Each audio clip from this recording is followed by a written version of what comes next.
एक सुबह जहां चारों ओर फूल खिले हुए थे, उसी दिन कुछ सर्वेंट अपने साथ कैंडीज लेकर आ रहे थे। वो कैंडी को लाने वाली बियंका होती है, जो कि उस लेटर में वे पहले ही बता चुकी थी कि वे रोसली के लिए कैंडीज वगैरह लेकर के आएगी। जैसे ही वो रोसली को देखती है, वे तुरंत उसकी ओर दौड़ी चली जाती है और वे कहती है, उन्नी आप कैसी हैं? रोसली बगल में पड़े कैंडीज स्वीट्स को देखती है और वे कहती है, तुम्हें यहाँ आने की क्या जरूरत थी? तुम तो ये सब अपने सर्वेंट द्वारा भी भेज सकती थी। जिसके रिप्लाई में बियंका कहती है, लेकिन मैं तो आपको देखना चाहती थी। ये तो एक बहाना है। अगर आपको एक कैंडीज और स्वीट्स इतने अच्छे लगे तो मैं आपके लिए और भी बनाकर ला सकती हूँ। आप प्लीज बेझिझक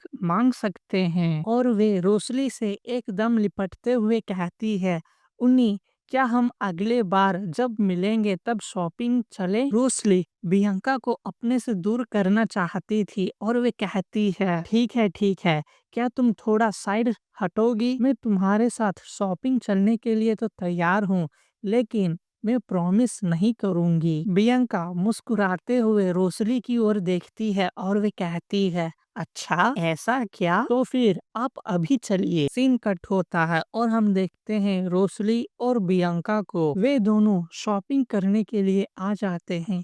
बियंका इधर उधर अपनी नजर को घुमाकर वहां पड़े सारे कपड़े की ओर देख रहे थे, लेकिन रोसली को ये सब में किसी तरह की रुचि नहीं थी। बियंका अचानक एक कपड़े को अपने हाथ में उठाती है और वे कहती है, उन्हीं ये देखिए ये कैसा है? रोसले उसे देखकर कहती है, ये तुम पर सूट करता है, तुम इसे ही रख लो। बियंका वहां पड़े और भी कपड़े को देख रही होती है, तभी अचानक रोसली की नजर एक स्कार्फ की ओर जाती है। तभी वहां खड़े एक मेड कहती है, क्या मैं आपके लिए ये स्कार्फ पैक कर दूं? रोसली भी कहती है, ठीक है, तुम इसे अभी पैक कर दो। इतने में हम देखते हैं बियंका को, जो कि एक और पीले कलर के कपड़े को लाती है और वे कहती है, उन्हीं ये कैसा लग रहा है? क्या ये मेरे ऊपर अच्छा लगेगा? रोसली कहती है, हाँ तुम्हारे ऊपर ये बहुत ही सुंदर दिखेगी। बियंका उस कपड़े को लेकर बहुत ही खुश हो जाती है। रोसली उसे देखते हुए खुद से कहती है, देखो तो जरा इसे, ये कितनी भोली सी लड़की है, मुझे विश्वास ही नहीं हो रहा है। आखिर इसे नोवेल में क्यों विलन बना दिया गया है? इतने में बाजू से गुजर रहे एक सर्वेंट बियंका से टकरा जाती है और वो मेड घबरा जाती है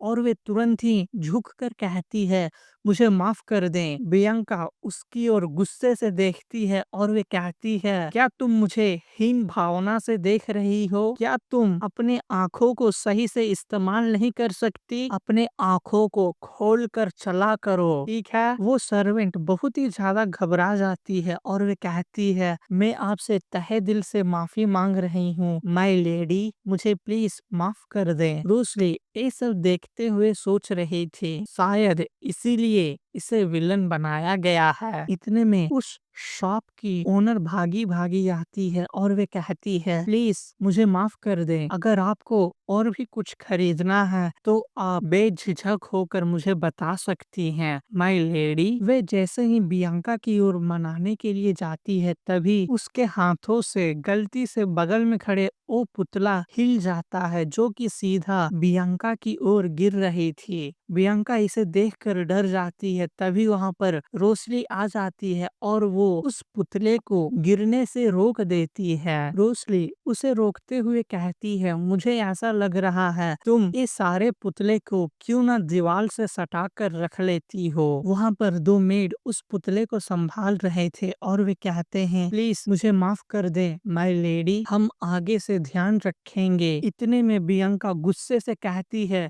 रुको जरा, तुम्हारी इतनी हिम्मत? रोसली उसे रोकती है और वे कहती है, बियंका शांत हो जाओ। मुझे उम्मीद है तुम इन मेड के ऊपर ज्यादा गुस्सा नहीं करोगी, क्योंकि वे लोग तुमसे पहले ही माफी मांग चुके हैं। और रही बात उस पुतले का गिरने का, वो तो केवल एक हादसा था। बियंका ये सब सुनकर बहुत ही ज्यादा खुश हो जाती है और वे कहती है, आप सही कह रही हैं, मैं आपके बातों को समझ गई। उन्नी इतने में रोशली और बियंका को कोई बुलाता है। उन्हें बुलाने वाली सोनिया होती है। बियंका सोनिया की ओर गुस्से से देखती है और वे कहती है, मुझे अच्छी तरीके से याद है, मैंने तुम्हें कभी ये हक नहीं दिया था कि तुम मुझे मेरे नाम से पुकारो लेडी सोनिया। रोशली बियंका के ये सब हरकतों को देखकर बहुत ही ज्यादा चिढ़ जाती है और वे कहती है, बियंका क्या तुम शांत रह सकती हो? बियंका कहती है, ठीक है। उन्नी सोनिया बियंका का एक जवाब सुनकर हैरान हो जाती है और वे उन दोनों से पूछती है, क्या आप लोग यहाँ शॉपिंग के लिए आए हैं? बियंका ऐंठते हुए जवाब देती है, क्या तुम्हें दिखाई नहीं दे रहा है? ऑफ कोर्स हम लोग यहाँ शॉपिंग के लिए ही आए हैं। रोशली सोनिया से कहती है, सोनिया मैं तुमसे बात करना चाहती हूँ अभी। और वे उस शॉपकीपर से पूछती है, क्या यहाँ कोई वैकेंट रूम है? वे शॉपकीपर कहती है, हाँ इस तरफ आइए, मैं आपको गाइड करती हूँ। दूसरी ओर हम देखते हैं बियंका को, जो कि मुंह फुलाए कुर्सी पर बैठी हुई होती है। सीन कट होता है और हम देखते हैं रोशली और सोनिया को एक दूसरे से बात करते हुए, जहां सोनिया कहती है, मैंने समझा था कि आपको ये पता होगा, लेडी ब्राइट और मेरे बीच में 36 का आंकड़ा है। लेकिन रोशली पहले तुम ये बताओ,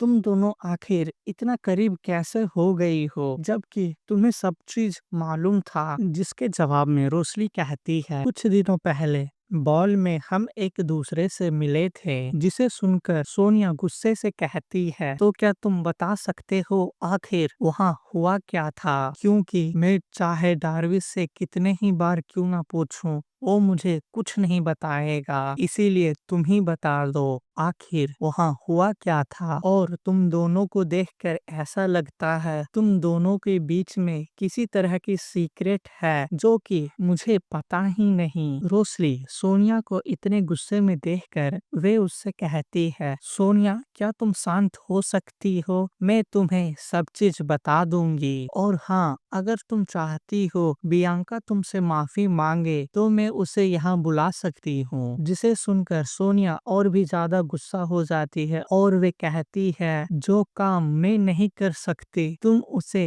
कैसे कर सकती हो? रोशली ये सुनकर हैरान हो जाती है और वे कहती है, तुम क्या कहना चाहती हो सोनिया? सोनिया आगे कहती है, रोसेल क्या तुम लेडी ब्राइट से दूरी बनाए रख सकती हो? वे तुम्हारे लिए ठीक नहीं है और मुझे ये उम्मीद है तुम मेरे एडवाइस को जरूर मानोगी, जैसे तुम करते आ रही हो। रोशली ये सुनकर वे भी गुस्सा हो जाती है और वे कहती है, तुम्हारे एडवाइस को मानना या ना मानना ये बिल्कुल मेरे ऊपर निर्भर करता है। सोनिया ये जवाब सुनकर गुस्से से वहाँ से चली जाती है। तभी हम देखते हैं लेडी बियंका को, जो कि छिपकर ये सब देख रही होती है और वे अंदर की ओर आते हुए कहती है, उन्नी क्या तुम ठीक हो? जिसके रिप्लाई में रोशली कहती है, हाँ मैं ठीक हूँ, लेकिन मैं फिलहाल के लिए तो टायर्ड हो गई हूँ क्योंकि आज हम लोग कुछ ज्यादा ही शॉपिंग कर लिए